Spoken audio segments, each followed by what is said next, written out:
Chapter 3. A Day in the Life of Adam and Eve. To understand our nature, history, and psychology, we must get inside the heads of our hunter gatherer ancestors. For nearly the entire history of our species, sapiens lived as foragers. The past 200 years, during which ever increasing number of sapiens have obtained their daily bread as urban laborers and office workers, and the preceding 10,000 years, during which most sapiens lived as farmers and herders, are the blink of an eye compared to the tens of thousands of years during which our ancestors hunted and gathered. The flourishing field of evolutionary psychology argues that many of our present day social and psychological characteristics were shaped during this long pre agricultural era. Even today, scholars in this field claim our brains and minds are adapted to a life of hunting and gathering. Our eating habits, our conflicts, our sexuality are all the results of the way our hunter gatherer minds interact with our current post industrial environment with its mega cities, aeroplanes, telephones, and computers. This environment gives us more material resources and longer lives than those enjoyed by any previous generation, but it often makes us feel alienated, depressed, and pressured. To understand why, evolutionary psychologists argue we need to delve into the hunter gatherer world that shaped us, the world that we subconsciously still inhabit. Why, for example, do people gorge on high calorie food that is doing little good to their bodies? Today's affluent societies are in the throes of a plague of obesity, which is rapidly spreading to developing countries. It's a puzzle why we binge on the sweetest and greasiest food we can find until we consider the eating habits our forager forebears.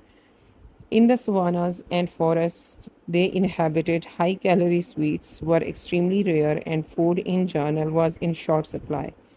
Typical forager 30,000 years ago had access to only one type of sweet food, ripe fruit.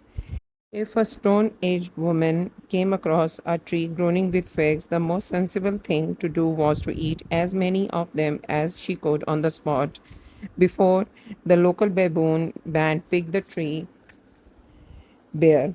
The instinct to gorge on high calorie food was hardwired into our genes.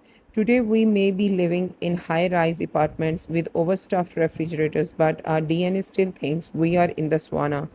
That is what makes us spoon down an entire tub of Ben and Jerry's when we find one in the freezer and wash it down with a jumbo coke. This gorging gene theory is widely accepted. Other theories are far more contentious. For example, some evolutionary psychologists argue that ancient foraging bands were not composed of nuclear families centered on monogamous couples. Rather, foragers lived in communes devoid of private property, monogamous relationships, and even fatherhood. In such a band, a woman could have sex and form intimate bonds with several men and women simultaneously, and all of the band's adults cooperated in parenting its children. Since no man knew definitely which of the children were his, men showed equal concern for all youngsters. Such a social structure is not an Aquarian utopia. It's well documented among animals, notably our closest relatives, the chimpanzees and bonobos. There are even a number of present day human cultures in which collective fatherhood is practiced, as for example among the Bari Indians.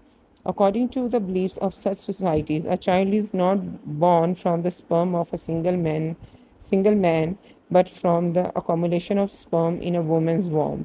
A good mother will make a point of having sex with several different men, especially when she is pregnant, so that her child will enjoy the qualities and parental care not merely of the best hunter but also of best storyteller, the strongest warrior, and the most considerate lover.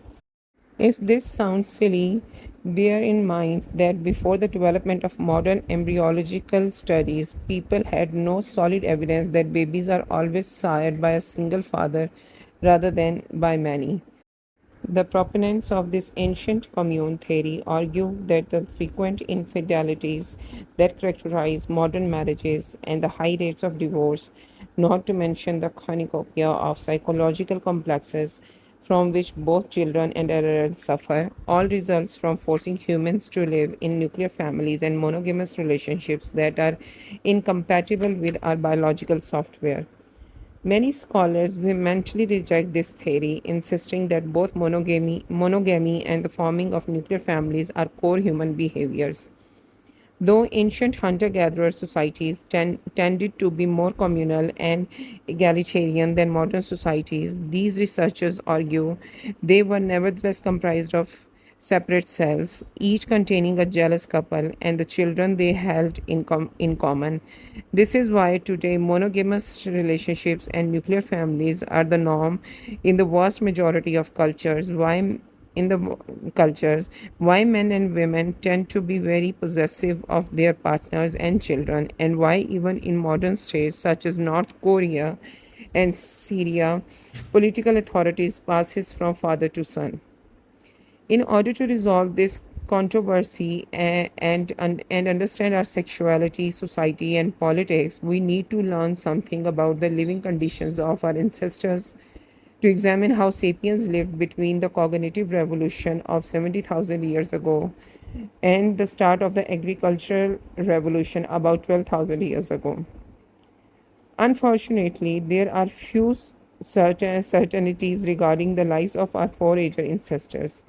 The debate between the ancient commune and the eternal monogamy schools is based on filmsy evidence. We obviously have no written record from the age of foragers. The archaeological evidence consists mainly of fossilized bones and stone tools. Artifacts made of more perishable materials, such as wood, bamboo, or leather, survive only under unique conditions. The common impression that pre agricultural humans lived in an age of stone is misconception based on this archaeological bias. The Stone Age should more accurately be called the Wood Age because most of the tools used by ancient hunter gatherers were made of wood. Any reconstruction of the lives of ancient hunter gatherers from the surviving artifacts is extremely problematic.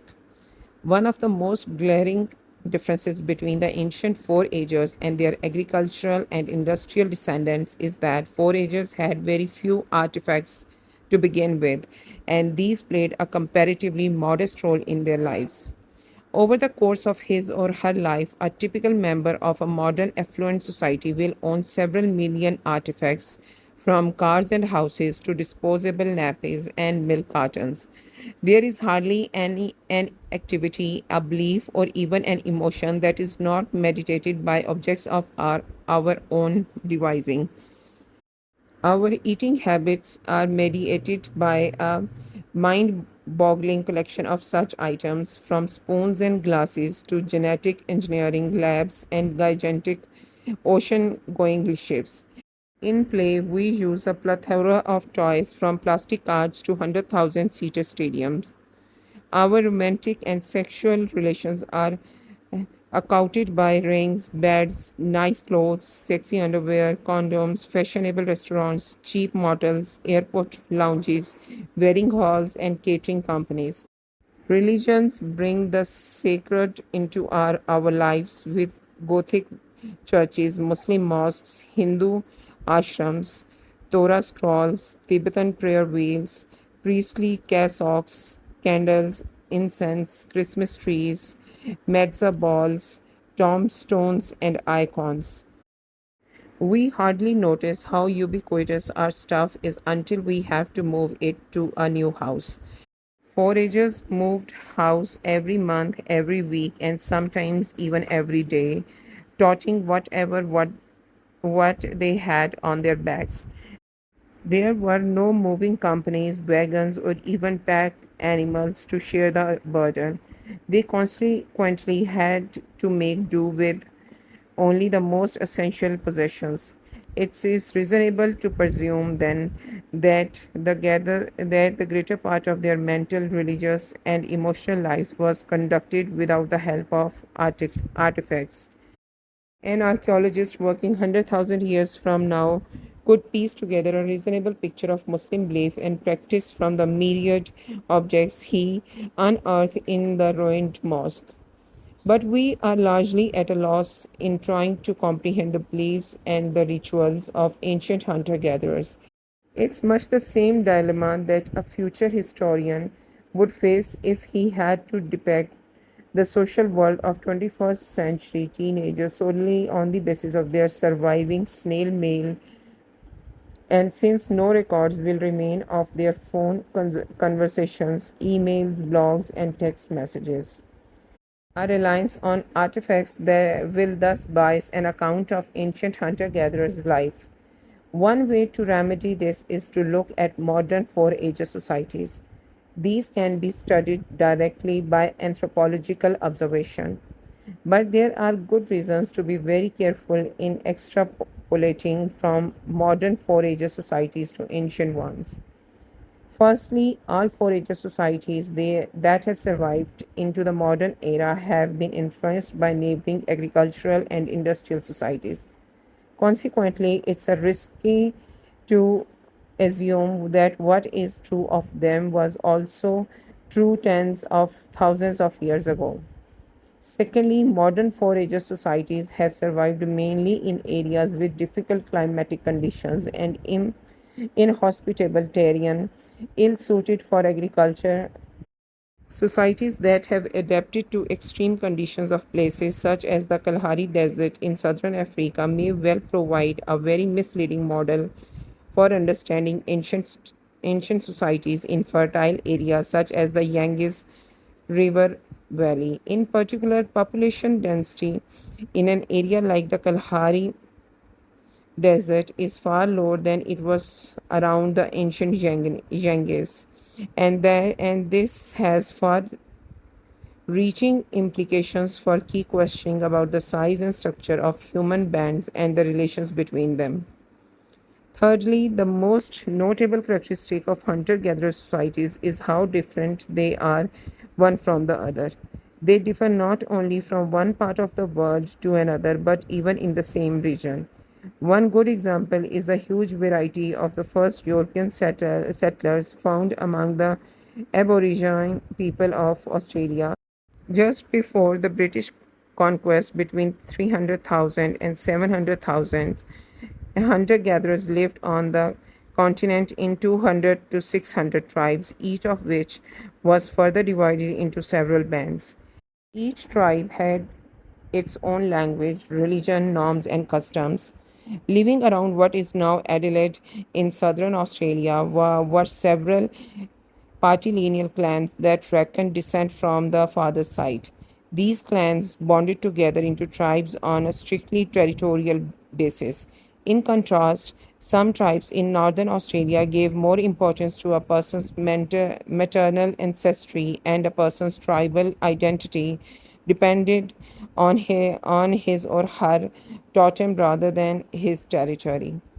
It stands to reason that the ethnic and cultural variety among ancient hunter gatherers were equally impressive, and that the 5 million to 8 million foragers who populated the world on the eve of agricultural revolution were divided into thousands of separate tribes with thousands of different languages and cultures. This, after all, was one of the main legacies of the cognitive revolution. Thanks to the appearance of fiction, even people with the same genetic makeup who lived under similar ecological conditions were able to create very different imagined realities, which manifested themselves in different norms and values.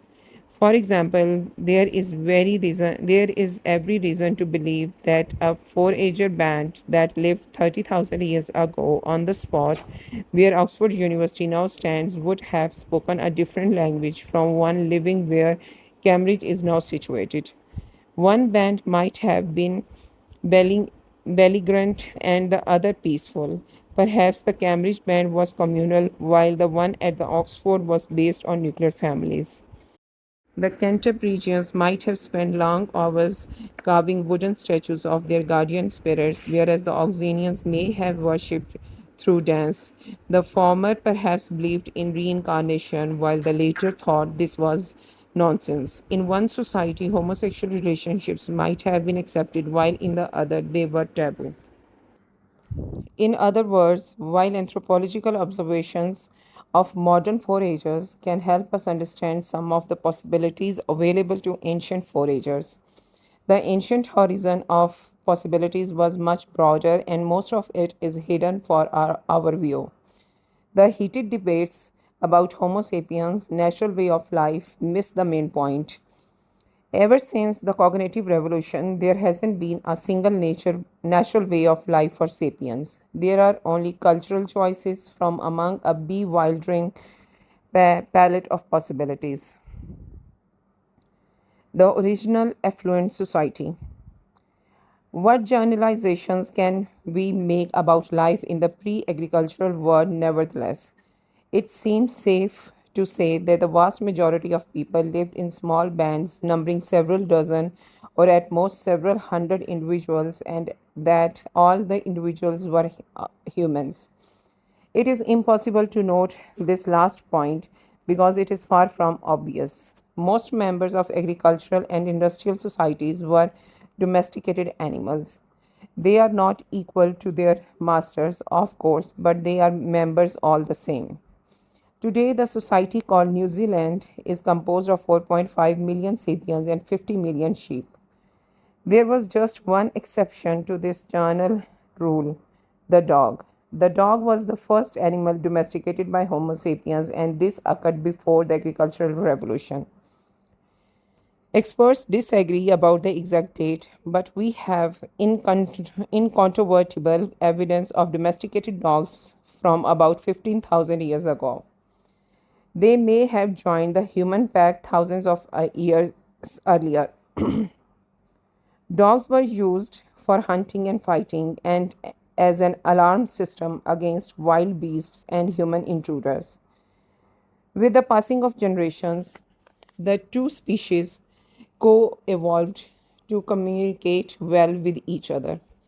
Dogs that were most attentive to the needs and feelings of their human companions got extra care and food and were more likely to survive. Simultaneously, dogs learned to manipulate people for their own needs. A 15,000 years bond has yielded a much deeper understanding and affection between humans and dogs than between humans and any other animal.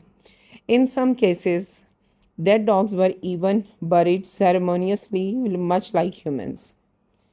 Members of a band knew each of each other very intimately and were surrounded throughout their lives by friends and relatives. Loneliness and privacy were rare.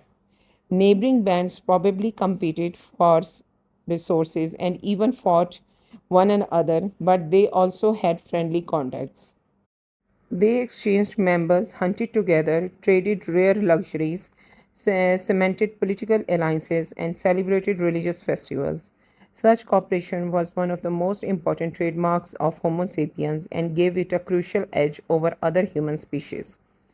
Sometimes relations with neighboring bands were tight enough that together they constituted a single tribe, sharing a common language, common myths, and the common norms and values. Yet we should not overestimate the importance of such external relations. Even if in times of crisis neighboring bands drew closer together, and even if they occasionally gathered to hunt or feast together, they still spent the vast majority of their time in complete isolation and independence. Trade was mostly limited to prestige items such as shells, amber, and pigments. There is no evidence that people traded staple goods like fruits and meat, or that the existence of one band depended on the importing of goods from another. Socio-political relations too tend to be sporadic. The tribe did not serve as a permanent political framework, and even if it had seasonal meeting places, there were no permanent towns or institutions. The average person lived many months without seeing or hearing a human from outside of her own band, and she encountered throughout her life no more than a few hundred humans. The sapiens population was thinly spread over vast territories. Before the agricultural revolution, the human population of the entire planet was smaller than that of today's Cairo.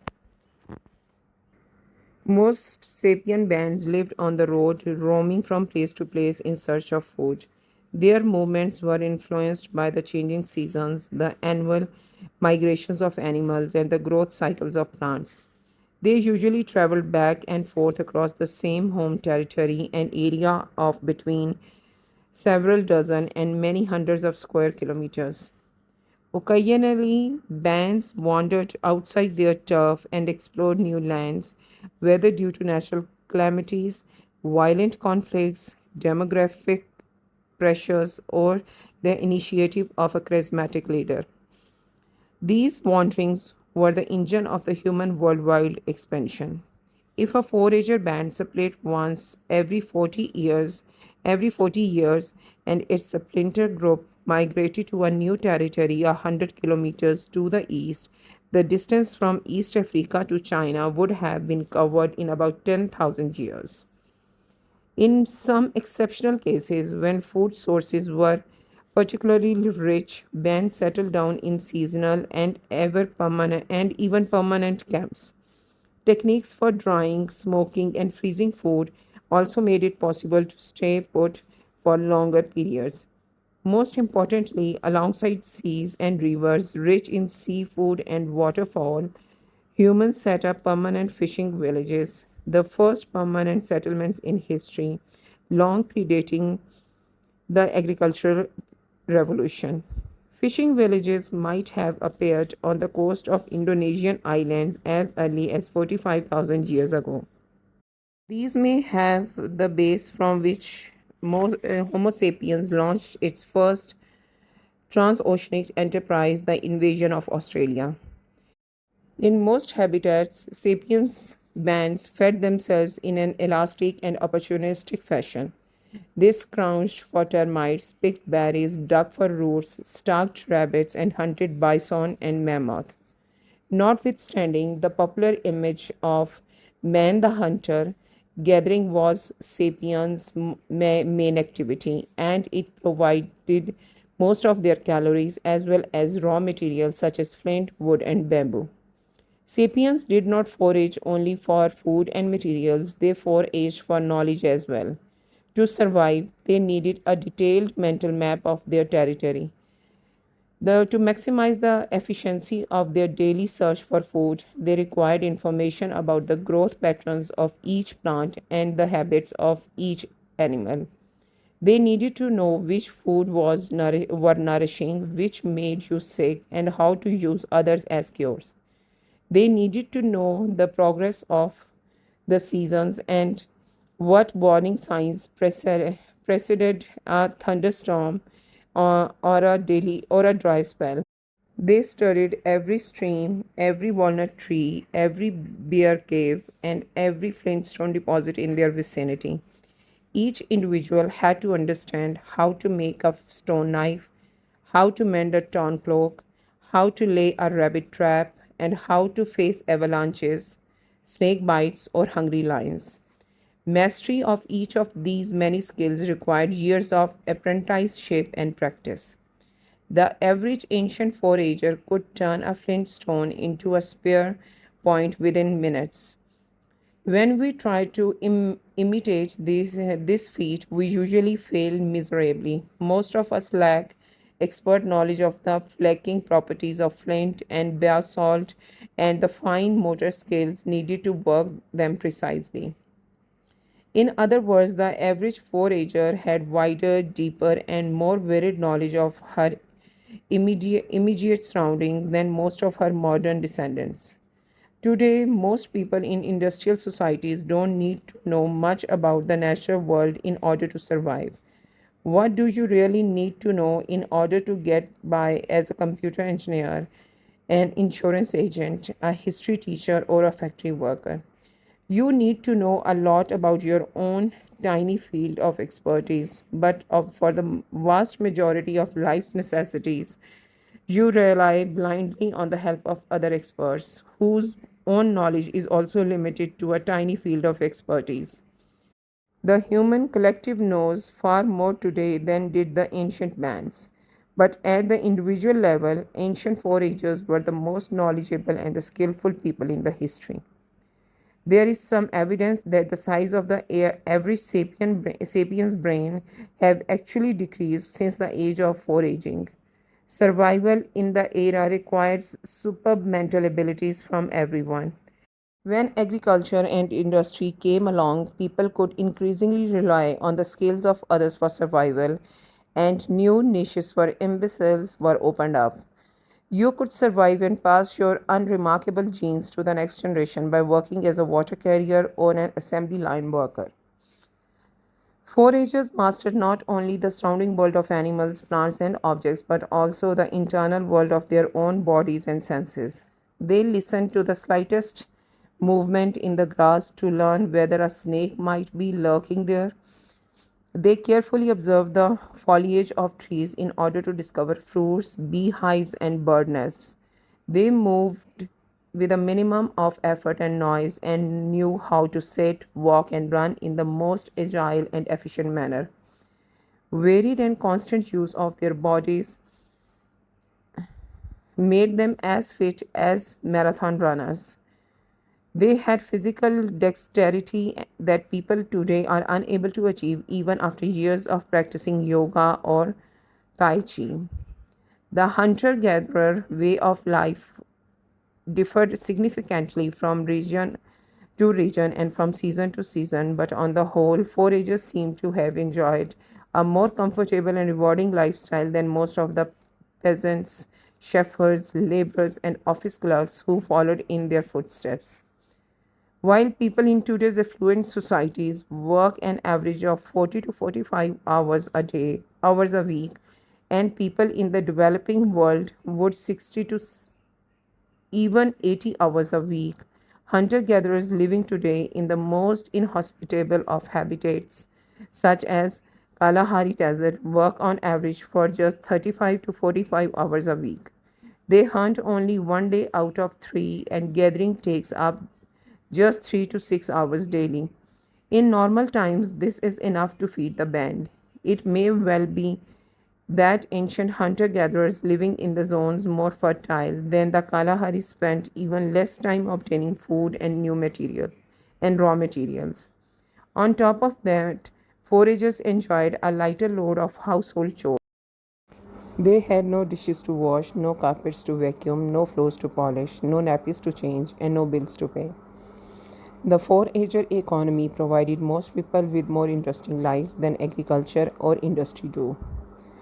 Today, a Chinese factory hand leaves home around 7 in the morning, makes her way through polluted streets to a sweet shop, and there operates the same machine in the same way day in, day out for 10 long and mind numbing hours, returning home around 7 in the evening in order to wash dishes and do the laundry. 30,000 years ago, a Chinese forager might leave camp with her companions at say 8 in the morning.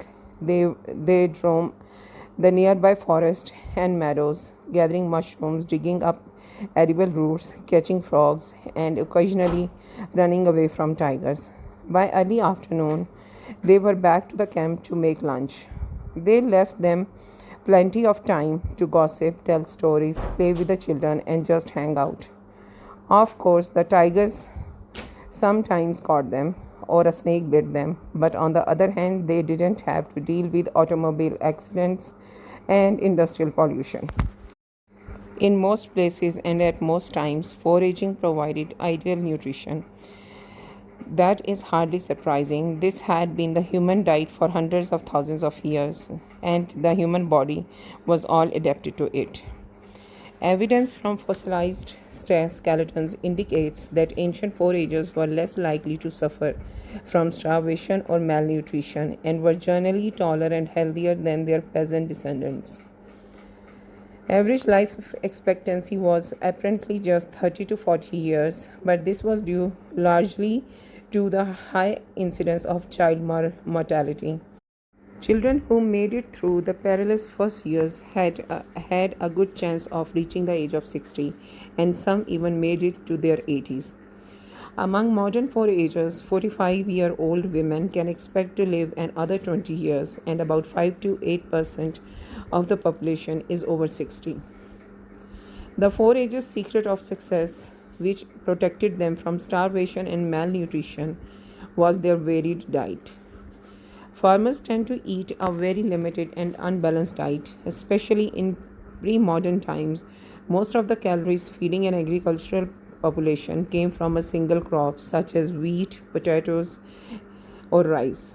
That lacks some of the vitamins, minerals, and the other nutritional materials humans need. The typical peasant in traditional China ate rice for breakfast, rice for lunch, and rice for dinner. If she were lucky, she could expect to eat the same on the following day. By contrast, ancient foragers regularly ate dozens of different foodstuffs.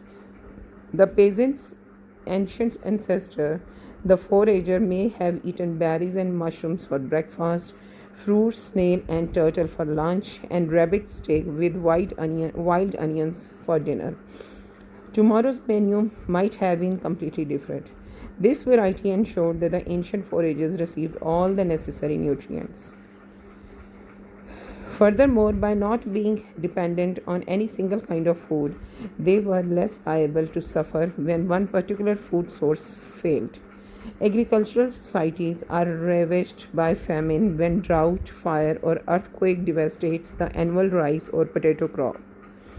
Forager societies were hardly immune to natural disasters and suffered from periods of want and hunger, but they were usually able to deal with such calamities more easily. If they lost some of their staple foodstuffs, they could gather or hunt other species or move to a less affected area. Ancient foragers also suffered less from infectious diseases. Most of the infectious diseases that have plagued agricultural and industrial societies, such as smallpox, measles, and tuberculosis, originated in domesticated animals and were transferred to humans only after the agricultural revolution. Ancient foragers who had domesticated only dogs were free of these scourges. Moreover, most people in agricultural and industrial societies lived in dense, unhygienic, permanent settlements, ideal hotbeds for disease. Foragers roamed the land in small bands that could not sustain epidemics. The wholesome and varied diet, the relatively short working week, and the rarity of infectious diseases have led many experts to define pre agricultural forager societies as the original affluent societies. It would be a mistake, however, to idealize the lives of these ancients. Though they lived better lives than most people in agricultural and industrial societies, their world could still be harsh and unforgiving. Periods of want and hardship were not uncommon. Child mortality was high, and an accident minor who would be minor today could easily become a death sentence. Most people probably enjoyed the close intimacy of the roaming band, but those unfortunates who incurred the hostility or mockery of their fellow band members probably suffered terribly. Modern foragers occasionally abandon and even kill old and disabled people who cannot keep up the band. Unwanted babies and children may be slain, and there are even cases of religiously inspired human sacrifice. The Asha people, hunter gatherers who lived in the jungles of Paraguay until the 1960s, offer a glimpse into the darker side of foraging. When a valued band member died, the Ashak customarily killed a little girl and buried the two together. Anthropologists who interviewed the Asher recorded a case in which a band abandoned a middle aged man who fell sick and was unable to keep up with the others. He was left under a tree. Vultures perched above him, expecting a hearty meal. But the man recuperated, and walking briskly, he managed to rejoin the band. His body was covered with the birds' faces, so he was henceforth nicknamed Vulture Droppings. When an old Ashe woman became a burden to the rest of the band, one of the younger men would sneak behind her and kill her with an axe blow to the head. An Ashe man told the inquisitive anthropologist stories of his prime years in the jungle. I customarily killed old women. I used to kill my aunts. The women were afraid of me. Now here with the whites, I have become weak. Babies born without hair, who were considered underdeveloped, were killed immediately. One woman recalled that her first baby girl was killed because the men in the band did not want another girl. On another occasion, a man killed a small boy because he was in a bad mood and the child was crying. Another child was buried alive because it was funny looking and the other children laughed at it. We should be careful, though, not to judge the Eshe too quickly. Anthropologists who lived with them for years report that violence between adults was very rare. Both women and men were free to change partners at will. They smiled and laughed constantly, had no leadership hierarchy, and generally shunned domineering people. They were extremely generous with their few possessions and were not obsessed with success or wealth. The things they valued most in life were good social interactions and high quality friendships. They viewed the killing of children, sick people, and the elderly as many people today view abortion and euthanasia. It should also be noted that Ashe were hunted and killed without mercy by Paraguayan farmers. They need to evade their enemies, probably cause the Ashe to adopt an exceptionally harsh attitude towards anyone who might become a liability to the band. The truth is that Ashe society, like every human society, was very complex. We should be aware of dominizing or idealizing it on the basis of a superficial acquaintance. The Ashe were neither angels nor friends, they were humans. So too were the ancient hunter gatherers. Talking ghosts. What can we say about the spiritual and mental life of the ancient hunter gatherers? The basics of the forager economy can be reconstructed with some confidence based on quantifiable and objective factors.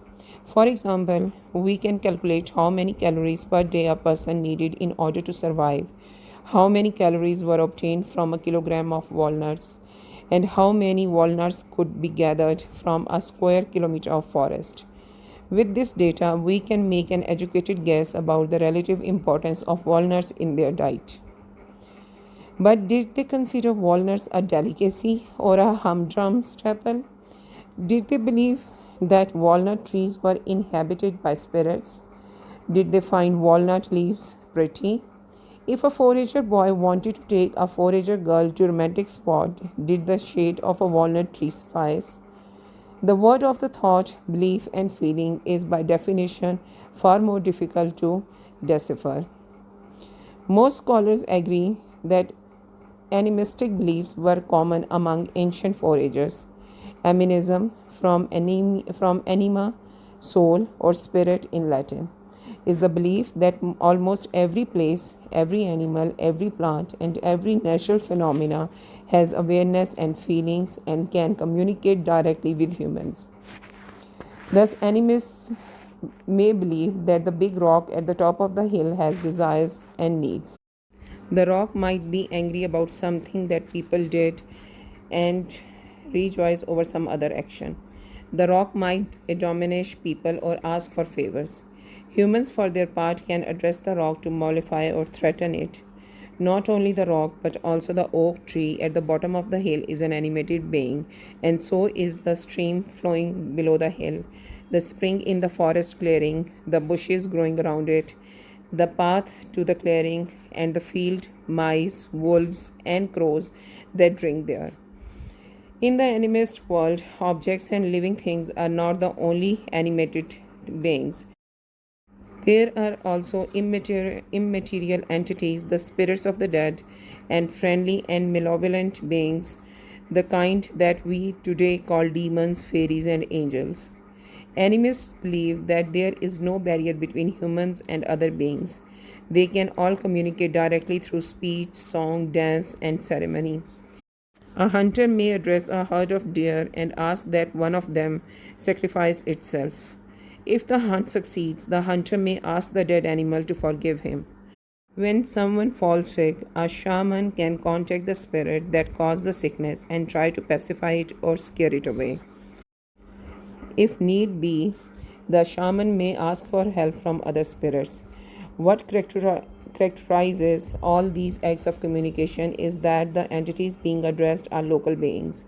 They are not universal gods, but rather a particular deer, a particular tree, a particular stream, a particular ghost. Just as there is no barrier between humans and other beings, neither is there a strict hierarchy. Non human entities do not exist merely to provide for the needs of man, nor are they all powerful gods who run the world as they wish. The world does not revolve around humans or around any other particular group of beings. Animism is not a specific religion, it is a generic name for thousands of very different religions, cults, and beliefs.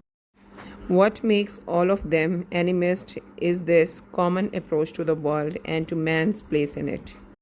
Saying that ancient foragers were probably animist is like saying that pre-modern agriculturists were mostly theists. Theism, from theos, God in Greeks, is the view that the universal order is based on a hierarchical relationship between humans and a small group of ethereal entities called gods. It is certainly true to say that pre modern agriculturists tended to be theists, but it does not teach us much about the particulars. The generic rubric theists covers Jewish rabbis from 18th century Poland, witch burning Puritans from 17th century Massachusetts, Aztec priests from 15th century Mexico, Sufi mystics with 20th century Iran, 10th century Viking warriors, 2nd century Roman legionaries, and 1st century Chinese bureaucrats. Each of these viewed the other's beliefs and practices as weird and heretical. The differences between the beliefs and the practices of groups of animistic foragers were probably just as big. Their religious experience may have been turbulent and filled with controversies, reforms, and revolutions. But these cautious generalizations are about as far as we can go. Any attempt to describe the specifics of archaic spirituality is highly speculative, as there is next to no evidence to go by, and the little evidence we have, a handful of artifacts and cave paintings, can be interpreted in myriad ways. The theories of scholars who claim to know what the foragers felt shed much more light on the prejudices of their authors than on Stone Age religions. Instead of erecting mountains of theory over a molehill of tomb relics, cave paintings, and bone statuettes, it is better to be frank and admit that we have only the haziest notions about the religions of ancient foragers. We assume that there were animists, but that is not very informative. We don't know which spirits they prayed to, which festivals they celebrated, or which taboos they observed. Most importantly, we didn't know what stories they told. It is one of the biggest holes in our understanding of human history.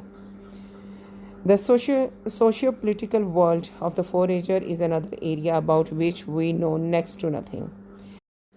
As explained above, scholars cannot even agree on the basics such as the existence of private property, nuclear families, and monogamous relationships. It's likely that different bands had different structures. Some may have been as hierarchical, tense, and violent as the nastiest chimpanzee group, while others were as laid back, peaceful, and lascivious as a bunch of bonobos. In Sangir, Russia, archaeologists discovered in 1955 a 30,000-year-old burial site belonging to a mammoth hunting culture. In one grave, they found the skeleton of a 50-year-old man covered with strings of mammoth ivory beads, containing about 3,000 beads in total. On the dead man's head was a hat decorated with fox teeth, and on his wrists, 25 ivory bracelets. Other graves from the same site contained far fewer goods. क्या हुआ? In Sangir, Russia, archaeologists discovered in 1955 a 30,000-year-old burial site belonging to a mammoth hunting culture.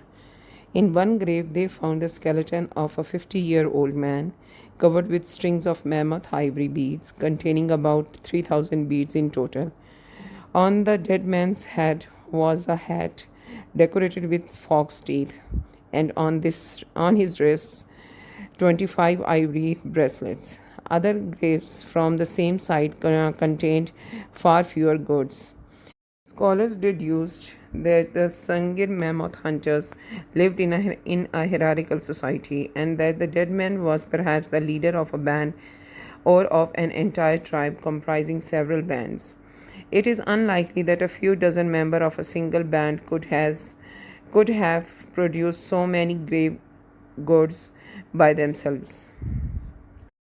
Archaeologists then discovered an even more interesting tomb. It contained two skeletons buried head to head. One belonged to a boy aged between about 12 or 13, and the other to a girl of about 9 or 10. The boy was covered with 5,000 ivory beads. He wore a fox-tooth hat and a belt with 250 fox teeth. At least 60 foxes had to have their teeth pulled to get that many. The girl was adorned with 5,250 ivory beads. Both children were surrounded by statuettes and various ivory objects. A skilled craftsman or craftswoman probably needed about 45 minutes to prepare a single ivory bead. In other words, fashioning the 10,000 ivory beads that covered the two children, not to mention the other objects, required some 7,500 hours of delicate work, well over 3 years of labor by an experienced artisan. It is highly unlikely that at such a young age the Sangha children had It is highly unlikely that at such a young age the Sangha children had proved themselves as leaders or mammoth hunters. Only cultures believe explained why they received such an extravagant burial. One theory is that they owed their rank to their parents. Perhaps they were the children of the leader in a culture that believed in either family charisma or strict rules of succession. According to a second theory, the children had been identified at birth as the incarnations of some long dead spirits. The third theory argues that the children's burial reflects the way they died rather than their status in life. They were ritually sacrificed, perhaps as a part of burial rites of the leader, and then entombed with pomp and circumstances. Whatever the correct answer, the Sangha children are among the best pieces of evidence that 30,000 years ago, Sapiens could invent socio-political codes that went far beyond the dictates of our DNA and the behavior patterns of other humans and animal species. Peace or war? Finally, there is the thorny question of the role of war in Four Ages societies. Some scholars imagine ancient hunter gatherer societies are peaceful paradises and argue that war and violence began only with the agricultural revolution, when people started to accumulate private property. Other scholars maintain that the world of ancient Four Ages was exceptionally cruel and violent. Both schools of thought are castles in the air, connected in the ground by the thin strings of meager archaeological remains and anthropological observations of present day Four Ages. The anthropological evidence is intriguing but very problematic. Four Ages today live mainly in isolated and inhospitable areas such as the Arctic or the Kalahari, where population density is very low and opportunities to fight other people are limited. Moreover, in recent generations, foragers have been increasingly subject to the authority of modern states, which prevent the eruption of large scale conflicts.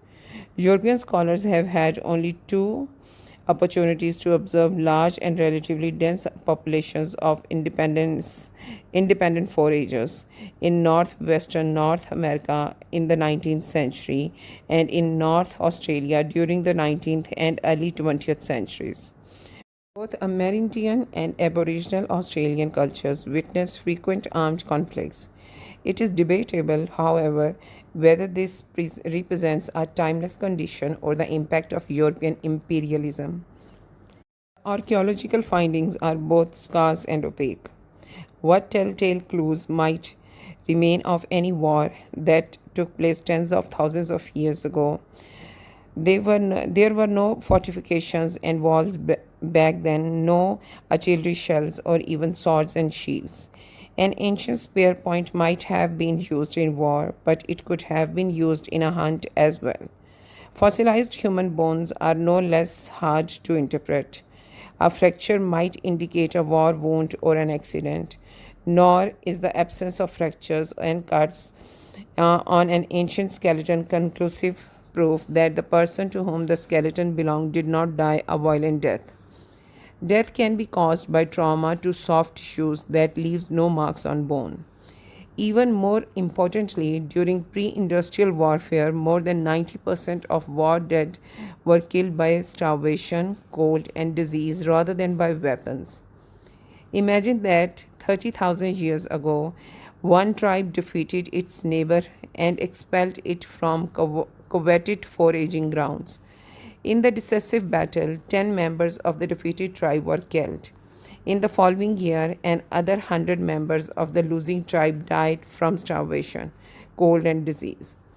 Archaeologists who came across these no skeletons may too easily conclude that most fell victim to some natural disaster.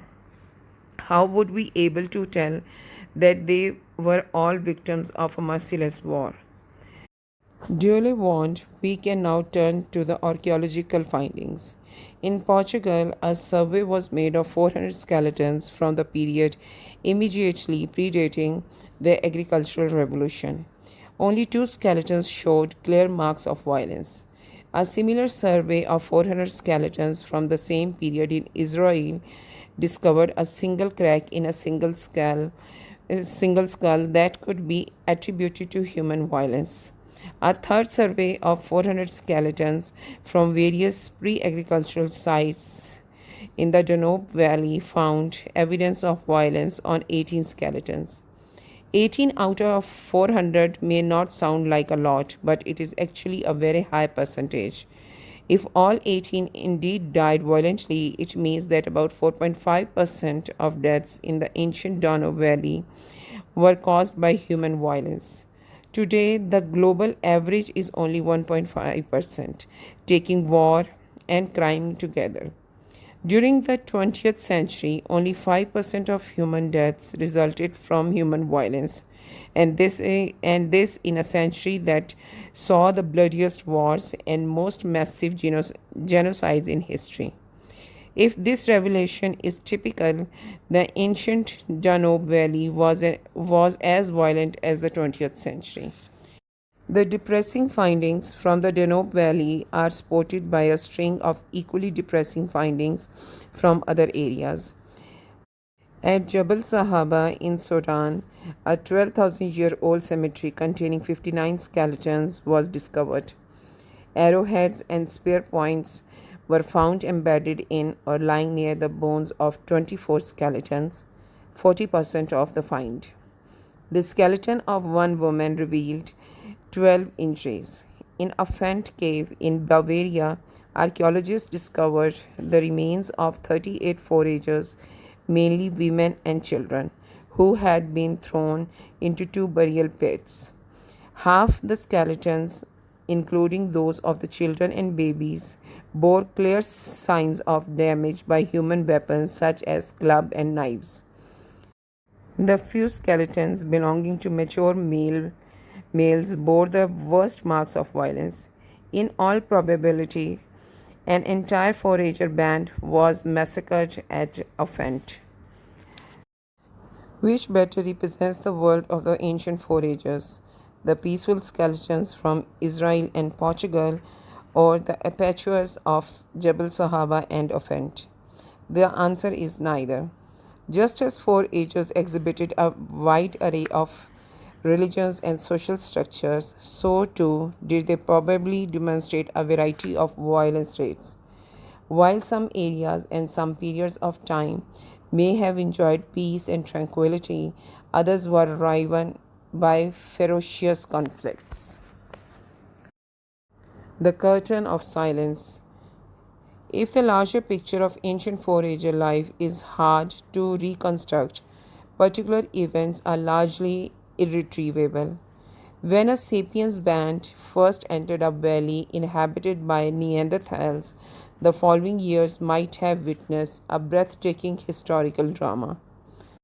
Unfortunately, nothing would have survived from such an encounter except, at best, a few fossilized bones and a handful of stone tools that remain mute under the most intense scholarly inquisitions. We may extract from them information about human anatomy, human technology, human diet, and perhaps even human social structure. But they reveal nothing about the political alliance forged between neighboring sapiens bands, about the spirits of the dead that blessed this alliance, or about the ivory beads secretly given to the local witch doctor in order to secure the blessings of spirits. This curtain of silence shrouds tens of thousands of years of history. These long millennia may well have witnessed wars and revolutions, ecstatic. The curtain of silence shrouds tens of thousands of years of history. These long millennia may well have witnessed wars and revolutions, ecstatic religious movements, profound philosophical theories, incomparable artistic masterpieces. The foragers may have had their all conquering Napoleons who ruled empires half the size of Luxembourg, gifted Beethovens who lacked symphony orchestras but brought people to tears with the sounds of their bamboo flutes, and charismatic prophets who revealed the words of local oak tree rather than those of a universal creator God. But these are all mere guesses. The curtain of silence is so thick that we cannot even be sure such things occurred, let alone describe them in detail. Scholars tend to ask only those questions that they can reasonably expect to answer. Without the discovery of as yet unavailable research tools, we will probably never know what the ancient foragers believed or what political dramas they experienced. Yet it is vital to ask questions from which no answers are available. Otherwise, we might be tempted to dismiss 60,000 of 70,000 years of human history with the excuse that the people who lived back then did nothing of importance. The truth is that they did a lot of important things. In particular, they shaped the world around us to a much larger degree than most people realize. Trekkers visiting the Siberian tundra, the desert of Central Australia, and the Amazonian rainforest believe that they have entered pristine landscapes virtually untouched by human hands. But that's an illusion. The foragers were there before us and they brought about dramatic changes even in the densest jungles and the most desolate wildernesses. The next chapter explains you the forager completely reshaped the ecology of our planet long before the first agricultural village was built. The wandering bands of storytelling sapiens were the most important and the most destructive force the animal kingdom had ever produced. A horizon of possibilities means the entire spectrum of beliefs, practices, and experiences that are open before a particular society, given its ecological, technological, and cultural limitations. Each society and each individual usually explore only a tiny fraction of their horizon of possibilities. It might be argued that not only 18 ancient Danubians actually died from the violence whose marks can be seen on their remains. Some were only injured. However, this is probably counterbalanced by deaths from trauma to soft tissues and from the invisible deprivations that accompany war.